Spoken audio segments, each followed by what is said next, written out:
Okay, hi everybody. I'm very excited to introduce you to Steve Foran. I hope I pronounced that correctly. Yeah, you And got it. um, Steve, interesting story here that I had a cancellation this morning for the interview I was planning on doing.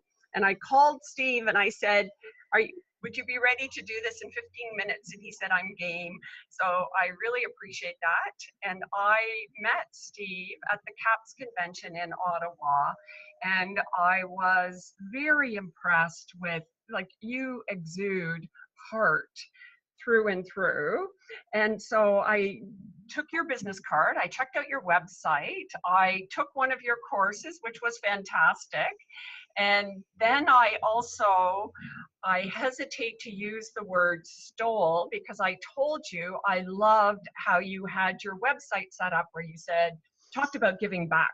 So I actually mirrored exactly what you did because I thought it was so fantastic. So you are a person that I have been wanting to interview because clearly philanthropy is at your core, which is wonderful. So Steve, I'm wondering if there's anything else you would like to add about what you do. But before I let you speak, I want to say that I participate in Steve's Gratitude at Work daily gratitudes, and I look forward to it so much. It's just so much fun, and I love reading other people's gratitudes, and it's a wonderful way to start my day. So now I'll let you speak, Steve. Is there anything you'd like to add to who you are in the world and what you do? Yeah, sure thing. Thanks, Betty. It's a pleasure to be here.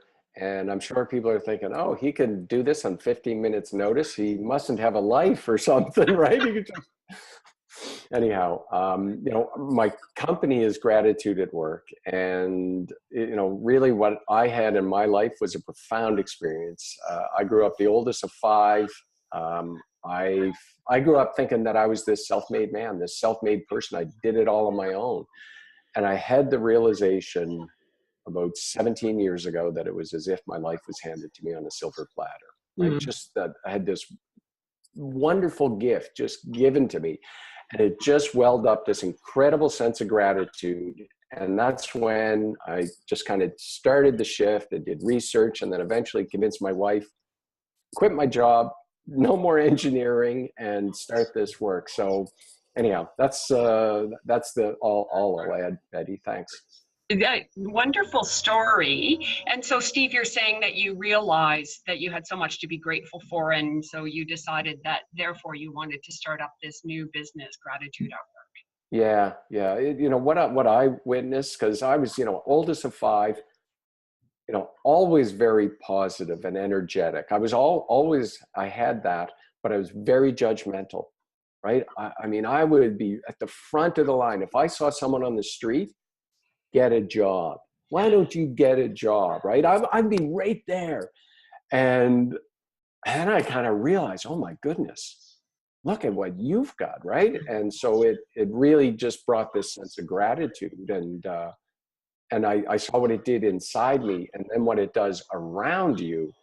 And it has just an incredibly powerful ability to make our world a better place. And it connects very closely with philanthropy and giving and serving and helping others, Betty. So why don't you elaborate on that now, Steve, and talk about how philanthropy fits with your business? Sure thing. And actually, so I'll take you back to when I had the realization. I was in grad school and I was doing a business degree, and I'd finished all my courses and I had to research something. So I had this aha moment. I'm thinking, oh my goodness, I'm so grateful. And so I walked into the dean's office and I said, I want to do my research on the connection between charitable giving and gratefulness. Wow. And you get a weird look. Like in the early 2000s, when you walked into a business school, the dean's office, they look at you weird. So that's what I did my research on, the connection. Why do people give? Why do they serve? Why do they help others? And I had these just incredibly beautiful, in-depth conversations with people in our community, built a model for why people give and serve. And at the core, you kind of think of it like an onion. You start peeling the layers. And at the core is gratitude, is gratefulness. Wow. And so when I, for my business, you know, gratitude is like a coin, a two-sided coin. On one side is our internal, what we feel, the mental gymnastics we go through to think and process and eventually feel this sense of gratitude. And so you feel it internally. And then on the other side of the coin is the external. That's the expression of gratitude. When somebody gives you something, what do you want to do? You want to say thank you. In some way, you want to say thank you. And that expression of gratitude, that saying thank you, is that giving back, that returning, that giving, or it could be giving back, giving forward, returning to, in some ways, what was never mine in the first place. We're these temporary custodians here, that we receive something, and you know, and really gratitude enables us to channel it back out, you know, and maybe it comes back again, and it just, you know, and so really the philosophy of our business is based on that. And so why we give back, why we do, you know, is just to continue that, you know, we wanted to mirror that flow. And Betty, I had just put that page up on my website probably 3 months prior to you seeing it. For 10 years, I never did it. I always felt like, no, I don't want to brag about this. I didn't feel like, and because I felt that if I put it on my website, I'd be bragging. And then I realized I need to do it because it's part of what I stand for, and it's part of who we are. And so the fact that you're doing it too, I think it's good, because we're not, I don't think look at it as that we're bragging, or we're, is that we're just making a statement of what is true. You know what I mean? Yeah, absolutely. And I'm not sure if you had a chance to listen to Sonia's interview, and she had a similar sort of reluctance. And I think in financial services, not everyone's aware that many people have philanthropic goals, and they're just not sure, and they don't necessarily understand. So I think as philanthropic business owners, we're great role models to say, this is, philanthropy is at the core of who we are, our value system, and what we do. So, and I think in many ways, Steve, the whole founding of this group, it was in part precipitated by a beautiful card I got from Jenny Stewart, who's a real estate agent, and I'll be interviewing her, and also taking your course. And so I think that the ripple effects, when it comes to, I really like that you are combining giving back with gratitude, and that we're grateful for where we are and how successful we've become. And it's at our core, we want to give back as well. So that's fantastic. Steve, could you comment at all on any particular causes or charities that you're particularly interested in for this year, or continuing to support from previous years? Yeah, you know, the sort of the theme of where our support kind of has been and has continued to go is in youth and supporting youth in education, building leadership. And it started in some ways it wasn't like this strategic, okay, this is what it, but when you look back, you can realize it really was, because we're attracted to things that have meaning to us. And, you know, I grew up in this wonderful, loving, caring home, was very much supported. And not everyone has that benefit, right? And so that to, in some ways, I just felt like, whoa, that just put me, you know, if there was a race, I just got it like a 10-year head start. And so how can I take that and use it in a way to help lift others who may have had it or may not have had that, or their head start wasn't as big, or whatever the case was, to bring us together. And it's not because I'm any better than anyone else, right? You know what I mean? Is that, you know, when I read some of the letters that we've been able to, from people who've been beneficiaries of some of the support we've been able to give, it's absolutely humbling. And it's very, we've got so much to learn from each other. We really do. And one of the biggest things I think that I learned is that, you know, philanthropy, it seems like a word, oh, that's what other people do. Mm. You have to be rich, right? Yeah. But by, you know, the like extraordinarily rich. And when we do that, in my opinion, this is my opinion, when we do that, we diminish our own contribution to the world. And so no matter what it is, like if I'm not Bill Gates, but you know what? I believe the contribution that I make in the world is every much as impactful as the work that fill in the blank of whoever else is doing it. And you know, people may do it at different levels, but we don't have to wait till we get to a certain level before we can start philanthropy. Exactly. You know, what do you think about that, Betty?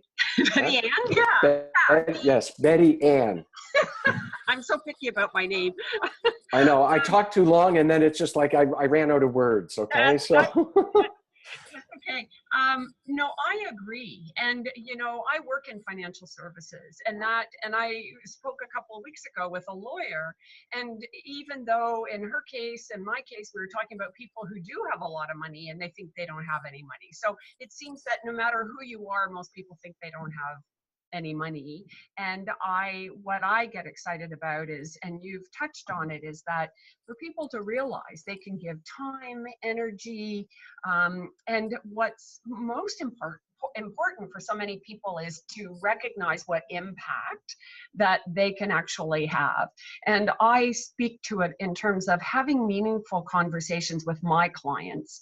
So, and once you start the conversation, we just go deeper and deeper. So the things that I'm learning from people about the things that made an impact on their lives and how they want to be able to give back as well has been phenomenal. And I think that had I not been involved with like the Canadian Association of Gift Planners and learning more about the importance of philanthropy, although I certainly practiced it myself, but now I feel I'm in a key position to be able to talk to other people about that as a financial advisor. So that certainly is my experience. And you know, when I spoke with Sarah, she talked about her kids and teaching more people are helping their kids see the importance of philanthropy, which is lovely. So Steve, two last questions. Okay. One question is there anything, so this is also a networking group, so is there anything in particular that you're working on or involved in that you'd like other people to know, to see what other people are doing that might be similar?